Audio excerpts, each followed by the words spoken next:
Shalom, meus Haverim, Shalom Aleichem. Aqui quem vos fala é Azarias Avdor Eliahu. Sou israelita, Netzarim. Estou aqui para trazer-vos um estudo sobre a Hanukkah. Hanukkah e os últimos dias, né? A relação que tem essa festa com os nossos dias e com a vinda de Mashiach. Então, nós vamos dar início falando sobre essa festa que iremos celebrar neste mês de Kislev, né, no calendário gregoriano, mês de dezembro, e tem uma relação, né, com o fundo histórico de Israel, em relação à Batalha dos Macabeus para a reconquista do templo. Então, vamos dar início. Então, Hanukkah costuma ser lembrado apenas como uma celebração alegre associada ao milagre do óleo e à vitória dos macabeus. No entanto, por trás da narrativa tradicional, existe uma mensagem profunda que ecoa através da história e aponta para acontecimentos proféticos relacionados nos últimos dias. Mais do que um feriado cultural, Hanukkah é um alerta espiritual. A queda de Israel não começou com a opressão do Antíoco Epifânio, mas com a assimilação voluntária da nação ao paganismo. Então, muito antes, né, da opressão pelo conquistador Antíoco Epífanes ou Etíoco Epifânio, o próprio povo israelita ele já vinha ali se entregando à apostasia, ou seja, ele vinha se entregando à idolatria, ao paganismo, a fatores que iam contra a Torá, né, a costumes, a cultura, e eram contra o que a Torá ensinava. Então, o povo de Israel, ele já vinha se assimilando, né, à cultura grega naquele período. De acordo com os livros primeiro, segundo e quarto Macabeus, Judite e Daniel, e também o Evangelho de João, de Ohanan e de Geliana, Apocalipse, revelam que Hanukkah funciona como um padrão profético repetitivo. Assim como nos dias dos Macabeus, a apostasia, o que é apostasia, Rabi Azarias? Apostasia é o afastamento da verdade, né? Quando as pessoas começam a se afastar do que realmente o Eterno determina e praticar coisas que são contrárias à Torá. Precedente à perseguição e à restauração. Só acontece após um período de purificação. Esta aula explora esse padrão e destaca a importância do remanescente fiel, simbolizado pelo jarro de óleo selado para o tempo do fim. Então, Azarias, que livros são esses que você citou? Então, meus Haverim. Então, nós temos aqui primeiro, segundo e quarto Macabeus. Macabeus, ele é um registro histórico do povo de Israel, né? É um livro, na verdade, é uma coletânea de quatro livros que eles foram até rejeitados no Concílio de Amiens, né, no ano, se não me engano, 160 da Era Comum, pelos judeus da época, né, por essa seita judaica, né, que cresceu e se tornou o que é o judaísmo rabínico hoje. Então, se você abrir uma Bíblia, né, maçorética, ou seja, uma Bíblia apontada pelo judaísmo rabínico, você vai ver que você não vai encontrar esse livro dos Macabeus, tá certo? Nenhum deles, nem o primeiro, são quatro livros, na verdade, e você não vai encontrar nenhum, tá bom? Por quê? Porque são livros, primeiro, que apontam o verdadeiro Mashiach de Israel.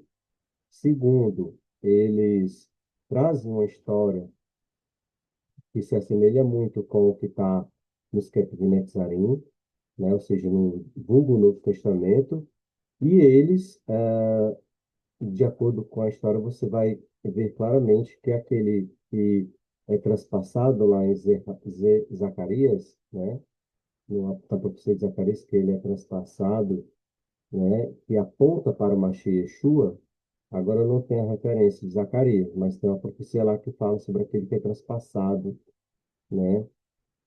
E aponta para o Mashiach Yeshua, essa profecia, né? Então, você fazendo a comparação dos livros Macabeus, né? Você vai ver que você vai ver que não está relacionado com a história. Por quê? Porque o judaísmo rabínico, ele traz essa profecia relacionando com Judas Macabeu e Judá Macabeia, né? Então, não tem nada a ver. Se você for ler os quatro livros dos Macabeus, você vai ver que a história é totalmente diferente da interpretação rabínica dessa passagem de Zacarias. Eu espero que os rabinos tenham entendido, né? Porque o judaísmo rabínico atualmente ele tenta distorcer essa passagem de Zacarias que fala sobre a messianidade de Yeshua, que é aquele que foi traspassado, né? Foi o Machia Yeshua, quando ele estava no madeiro. E o judaísmo rabínico interpreta que foi Judas Macabeu, e não Yeshua. E você lendo os livros dos Macabeus, você vai entender que aquela passagem de Zacarias não faz nenhuma relação com o que o judaísmo rabínico ensina, com o que o judaísmo rabínico interpreta de Zacarias. Tá certo, meus caveirinhos? É por isso que esses livros eles são tão importantes, né? E tanto a tradição do judaísmo rabínico, eles excluem esses livros, assim como também a tradição protestante, cristã protestante, também exclui esses livros das suas Bíblias.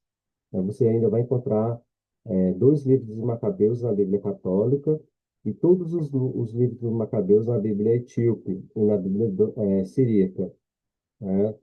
Mas na Bíblia protestante você não encontra nenhum, porque Lutero, né, que foi o líder do protestantismo, ele copiou, na verdade, a compilação, o cânon judaico, né, formada ali no ano 160 da Era Comum, enquanto que a Igreja Católica Romana ela permaneceu com o que já estava na Septuaginta, né, permanecendo ali, preservando o livro dos Macabeus. Então, podemos dizer que a Bíblia Católica ela está mais próxima do que seria a compilação da verdade do que mesmo a Bíblia protestante. Também Judite, que está somente na Bíblia católica, não está na protestante, também não está na judaica, Judite. Daniel, que foi escrito no mesmo período, a Bessorá de Yohanan e o Apocalipse, que todo mundo já conhece, que estão nos Capitanitzar e o vulgo Novo Testamento. Então vamos dar continuidade.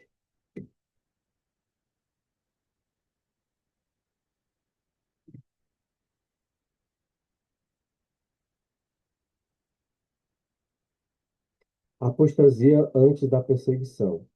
Então, como vimos anteriormente, o termo apostasia significa afastamento da verdade, né? Quando as pessoas começam a praticar coisas, né, contrárias à palavra do Eterno.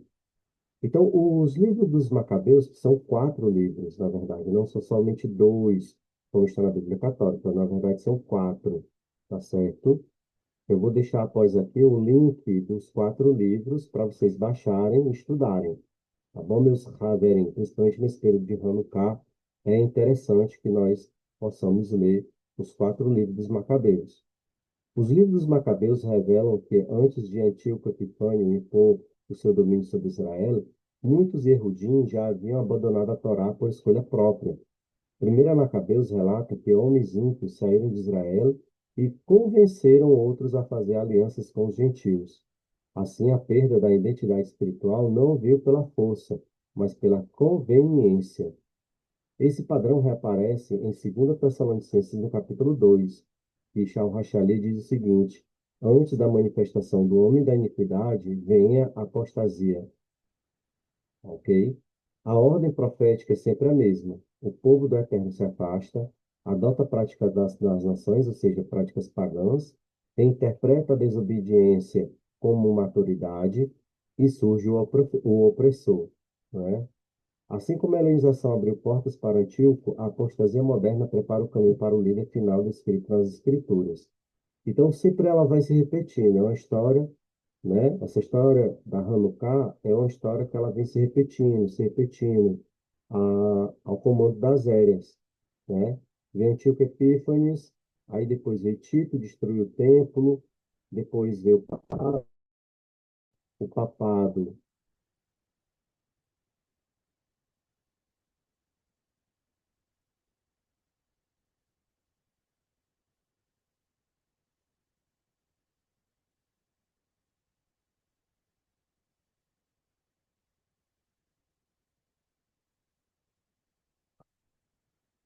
Aí depois veio o papado, né? Após o papado veio, após o papado veio a tecnologia moderna, né? E após isso virá o final, né? Ou seja, o líder final, que é God, que virá, né? Para oprimir o povo da terra. Então, essa profecia, ela sempre vai se repetindo ao longo das eras, né? Ela sempre se repete a mesma história.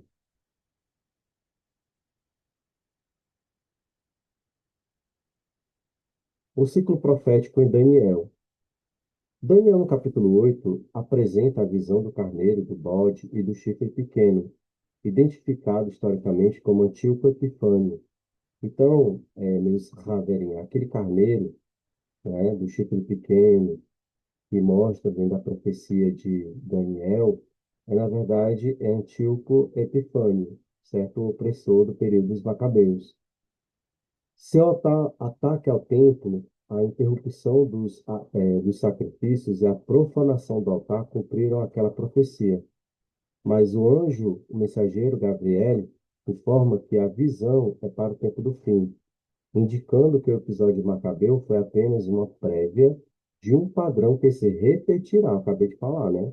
É um padrão que vai se repetindo em todas as eras. Daniel 11 reforça esse conceito.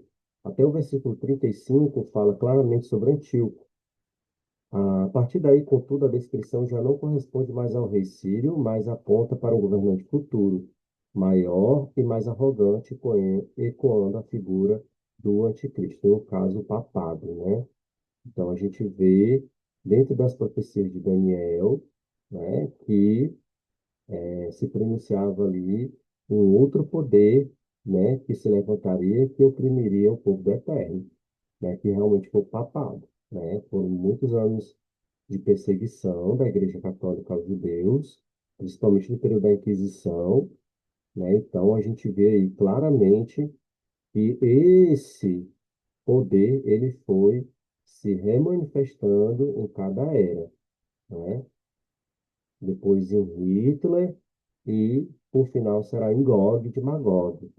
Eu tenho até esse estudo aqui no meu canal sobre a dominação de Gog em Israel. O livro de Judite também codifica esse padrão usando simbolismos numéricos, a gematria. Para quem não sabe, a gematria é uma parte da Cabala, né, em que você, por meio das letras em hebraico, consegue identificar determinados padrões de códigos e mensagens. Para equiparar seus personagens aos envolvidos na crise macabeia. A história é apresentada como um tipo profético unindo passado e futuro no único modelo. Então, para quem nunca leu o livro de Judite, de Erudite, eu aconselho que leia, tá bom? Você pode encontrar esse livro também na Bíblia Católica. Eu vou disponibilizar o link em PDF desses livros aqui para os Raverim abaixo do canal, tá certo? Então, todos esses livros, primeiro, segundo, terceiro, quarto Macabeus, o livro de Judite, o livro do profeta Daniel, todos eles falam sobre esse assunto do período de Hanukkah. A batalha pela verdade. A Guerra dos Macabeus não foi meramente política, tratou-se da defesa da verdade. O grupo de Antíoco é descrito no texto grego como anomoi, ou seja, sem lei. Anomoi vem da palavra da mesma raiz de anomia, usada por Shaul para descrever o homem da injustiça, em 2 Tessalonicenses. A Batalha dos Macabeus é, portanto, o protótipo da guerra espiritual final. Shaul, em Efésios 6, fala da armadura espiritual e declara que a verdade é o cinto fundamental. Os Salmos, os Terrilim, afirmam que a tua Torá é a verdade. Logo, a apostasia dos últimos dias envolve rejeitar a verdade, assim como Israel fez antes da ascensão de Antíoco, né? Então, em relação à apostasia, está em rejeitar a Torá, rejeitar as mitzvot, rejeitar o verdadeiro Mashiach de Israel, que é Yeshua. Então, você rejeitando todo esse povo, você está rejeitando a verdade. Tá bom, meus Haverim? Então, tá aí bem claro.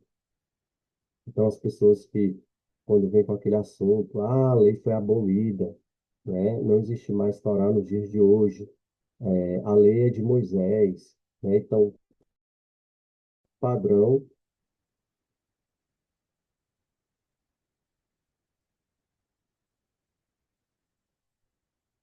a lei é de Moisés, a lei foi abolida. Então, tudo isso configura, né, o que a gente conhece como esse período de apostasia, né? As pessoas com anomia, né? Ou seja, as pessoas sem lei querem viver a vida sem serem regidas pelo Eterno, como diz lá em Eshaiahu, os meus caminhos não são os vossos caminhos, e os meus pensamentos não são os vossos pensamentos. Então, as pessoas elas querem viver como animais, né? Elas querem viver de acordo com o instinto delas, da forma como elas querem. Mas, na verdade, o ser humano ele não foi feito para viver dessa forma. Ele foi feito para se submeter à vontade de Hashem e viver a vida de acordo com os preceitos e os estatutos e os mandamentos que estão na Sagrada Torá.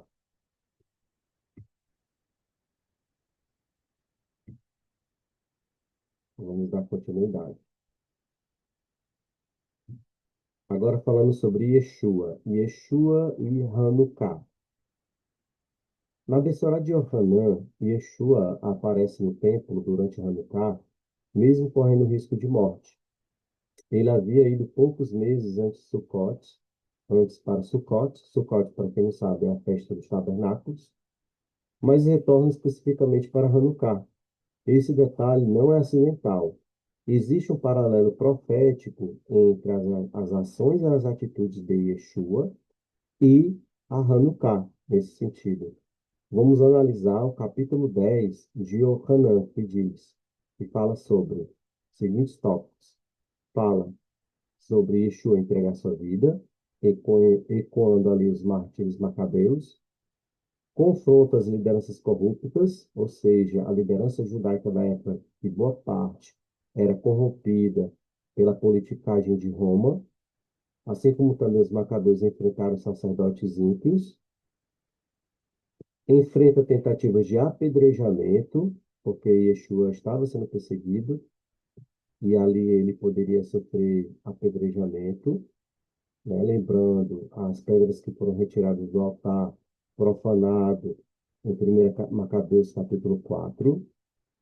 E a presença de Yeshua em Hanukkah mostra que ele se identifica com o tema da reidentificação, tanto do templo físico quanto do coração humano.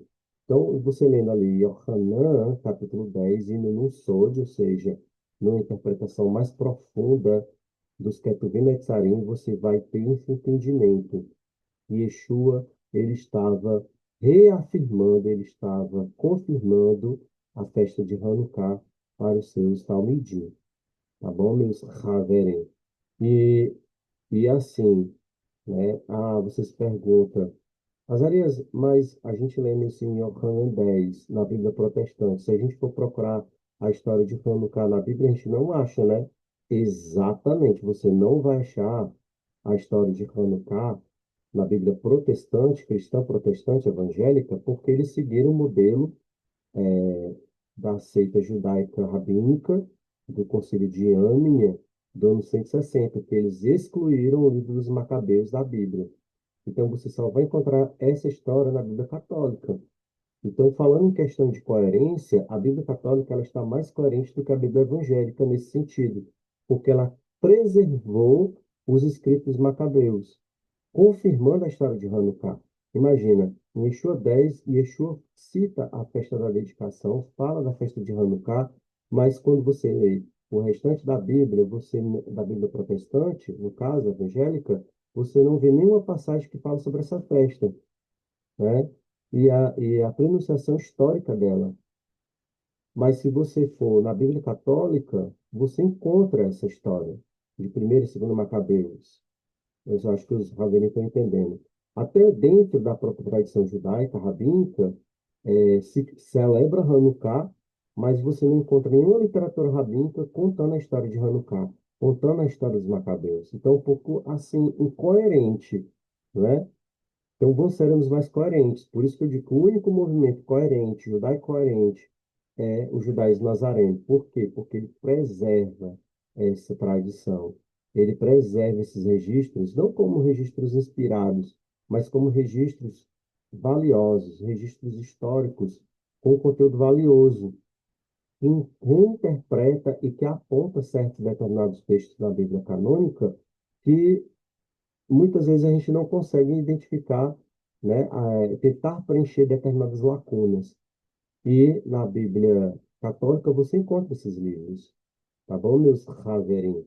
E nós do movimento judaico, né, nazareno, nós aceitamos esses livros, né, não como livros inspirados, mas livros como registros históricos, assim como o Novo Testamento, que para nós o Novo Testamento não é uma escritura inspirada, mas sim um registro histórico dos primeiros Talmidim de Yeshua, né? Aí você se pergunta, mas por que Hazaria não é um registro inspirado, o Novo Testamento não é inspirado, como a cristandade ensina? Na verdade, quando os escritos do Novo Testamento e até o livro dos Macabeus, quando eles saíram ali da pena dos seus escritores originais, eles saíram inspirados. Porém, tanto o livro de Macabeus quanto os registros do Novo Testamento, eles passaram por modificações, certo? É tanto que os únicos registros na verdade, dos registros de cada um, na verdade, o grego, né? Mas quando eles saíram das penas dos seus escritores, eles saíram no hebraico e no aramaico, né? Existe até uma história que diz que primeiro Macabeus, aliás, todos os livros de Macabeus, eles foram escritos no hebraico, né? E também os Ketuvim Netzarim foram escritos tanto no hebraico quanto no aramaico, né? Mas quando se perderam esses originais, eles deixaram de ser inspirados e passaram a serem apenas registros históricos, porque não existe o original destes livros. E não existe o original em hebraico. Dando continuidade.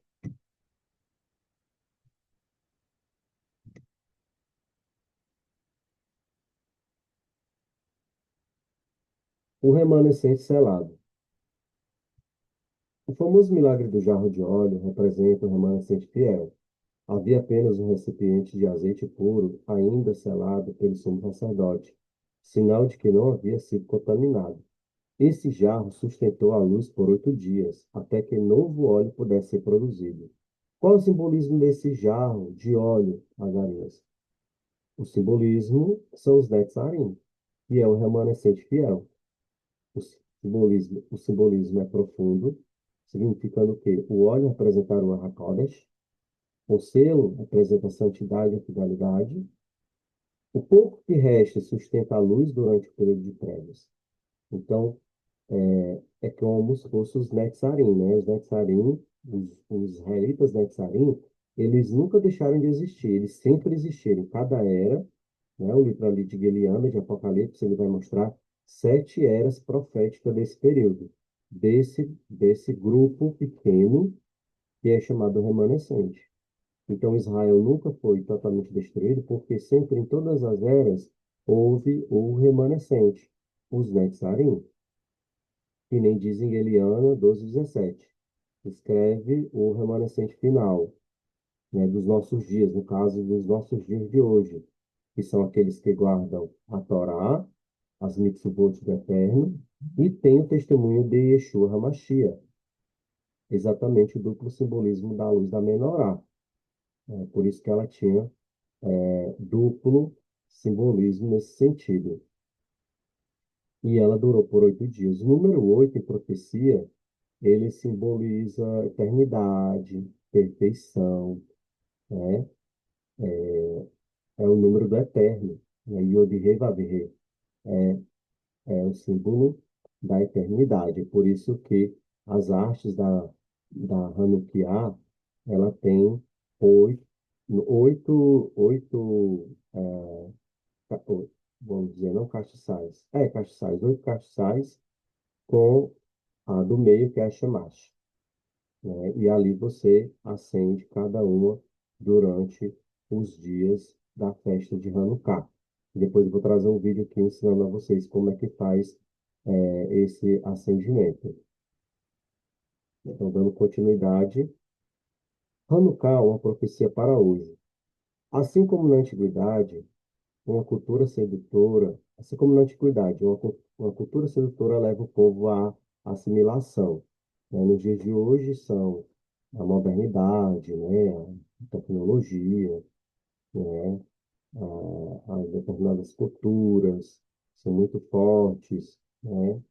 A perda da identidade espiritual abre caminho para o opressor, uma minoria permanece fiel, o templo é sempre profanado, mas ao final há uma rededicação, uma vitória da luz sobre as trevas. Esse é o padrão profético que atravessa Daniel, Macabeus, Yohanan e Apocalipse. E segundo as Escrituras, esse ciclo culminará nos últimos dias. Conclusão final. Hanukkah não é apenas um feriado histórico, nem uma celebração decorativa. É um aviso para todas as gerações. Quando o povo do Eterno abandona sua aliança e se mistura com o sistema do mundo, surgem forças de opressão que tentam apagar a luz da verdade. Porém, sempre existe um remanescente, simbolizado pelo jarro de óleo selado, que permanece puro em meio à escuridão. O estudo de Hanukkah revela que os tempos difíceis não são o fim, mas o início de um processo de purificação que prepara a restauração final. Aí a pergunta é: seremos nós o óleo ainda puro quando o mundo escurecer? Seremos nós o óleo ainda puro quando o mundo escurecer? Então fica aí a reflexão, né? Então, Hanukkah é um fator que sempre se repete em todas as eras. E eu concluo esse estudo para os Haverinhos, espero que tenham gostado, né? Espero que vocês comentem sobre esse estudo aí nos comentários, espero muito que vocês comentem. E é isso. Qualquer dúvida, qualquer assunto que vocês desejarem, estarei aqui pronto para respondê-los. Baruch Hashem e até o próximo.